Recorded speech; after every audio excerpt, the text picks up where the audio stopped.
శేష శయనుడు అంటే ఒకానొక realised సోల్కి, self realised సోల్కి ప్రతీక.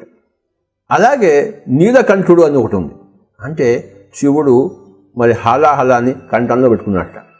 అంటే కంఠంలోంచి బయటికి రానియలేదు, వాక్కుల ద్వారా రానియలేదు, మరి కంఠంలోంచి లోపలికి పోలేదు, కంఠంలో పెట్టుకున్నాడు.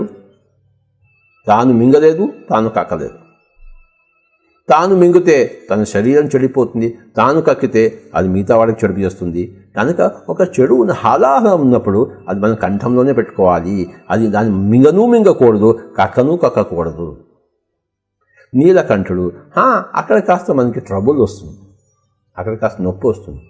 లోక కళ్యాణంలో కోరుకునే వాడికి ట్రబుల్ వచ్చి తీరుతుంది. ఆ దేవతలు రాక్షసులు క్షీరసాగర మదనం చేసినప్పుడు శివుడికి ఏం సంబంధం? కానీ ఆ హాలాహలం పెట్టినప్పుడు శివుడికి సంబంధం ఉంది. ఆ హాలాహలం తీసుకుని కంఠంలో పెట్టుకుంటాడు. అంటే లోకంలో ఎంతో హాలాహలం ఉత్పన్నమవుతున్నప్పుడు ఒకానొక ఆత్మజ్ఞాని ఆ హాలాహలాన్ని తన కంఠంలో పెట్టుకుని లోకాన్ని రక్షిస్తాడు. తాను చెడిపోడు. పూర్తిగా హాలాహలం తాగితే తానే పోతాడు. కానీ అలా కాకుండా కనుక నీలకంఠుడు అంటే అది ఒక గొప్ప కాన్సెప్ట్.